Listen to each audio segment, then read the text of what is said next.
Can I ask you to tell us a little bit about yourself, your name, your business, and what you do normally day to day? Hello, I'm Colin Morrison, and we run boat trips to Stafford-on-the-Treshnish Isles through Tourist Mara. I'm Aileen. I work for Razzie Distillery, as you said. I'm marketing manager. I started with the business in November 2018 doing business development, and one of my primary tasks was to project manage an Isle of Razzie gin, which we launched last July 2019. Which has been a very fun project to work on. And now we're just focusing on marketing that and the lead up to the launch of our inaugural single malt at the end of this year. So let's all go. My name's Val Prince. We live on Harris, on the Isle of Harris. We run Carmanish House Bed and Breakfast. We being myself and my husband Pete. Originally we were from the West Midlands, Warwickshire in England, and we did a lifestyle relocation 9 years ago. Claire from Bay Kitchen and Stores in Whiting Bay. I'm here with my husband Stuart. We both run the shop, and Stuart is also Mr. Aaron Gin. Yep, my name's Stuart Fraser. I'm currently helping in the shop. My main role is running the Isle of Arran Gin Company, which is, like so many other businesses, somewhat mothballed at the moment, so I'm back helping in the shop. My name's Nicola Gregg, and I run a grocery shop and several post offices on the island of Arran. How's your community been responding to this COVID-19 lockdown? The community is really pulling together, and everywhere. You know, I'm sure it's not just on Mull. We're hearing lots of good stuff all over the country, but everyone's just helping each other out, making sure that they've got everything. For some folk, it's still a bit of a holiday for the kids, you know, they're still regarding it as that. I don't think my kids will be thinking that in a month or two. So yeah, we're still just working together as best we can on things here. People are just continuing to look after their neighbours where possible in as safe a way as possible, and keeping in touch using technology. The Razzie stores has been a great asset to the community on Razzie. They've been taking deliveries and just keeping everyone fed and watered and doing a great job. So everyone's pulling together. They formed a community response group, so they've got a list of volunteers for the more vulnerable people. But the actual community shop, Anglachan, they're amazing. They closed on the first day of lockdown. They actually closed to people going into the shop, and they run a system where you email your order through, or you phone your order through for those that haven't got email.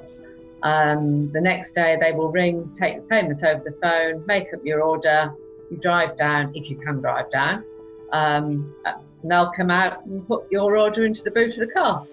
Our neighbours and customers seem to be very appreciative of what we're trying to do, which is just keep an essential, food service open to them.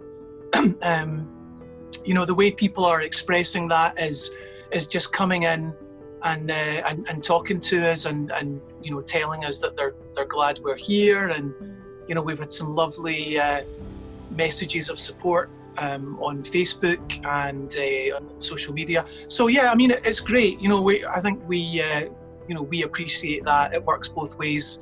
They appreciate us, and we're here to serve the community, really.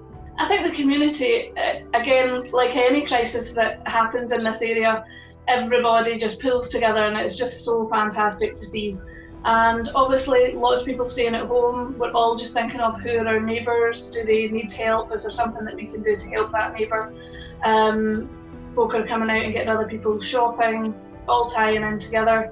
Is there anything, really good news stories within the community, anything specific happening that you'd like to share with us that as a community has been going on? Like, I live in a very tiny community of just a few houses, and everyone's making sure that the older folk are getting their shopping, the ones that aren't really allowed out and all that. So just at that level, and then at a wider level on the island, there's a kind of crisis management group that are connecting up with the local community trusts, etc., to just to make sure that things are in place as this goes forward, because we don't know how long it's going to take. My next door neighbour is collecting He's got a box at the end of his drive. He's collecting empty bottles for hand sanitizers locally. So I think everyone's just doing whatever they can, but it's difficult with the restrictions to be able to do as much as you'd like. I think, to be quite truthful, I mean, apart from the actual shop and that, it is pretty, because we don't see anybody. We literally do not see anybody. I mean, I do ring the, the occasional person just to make sure they're doing all right. I would say that there's definitely been there's already a strong community spirit here, but what you see is a lot of people fetching other people's messages. It's not just the people that are kind of officially volunteering to be delivery drivers, but it's the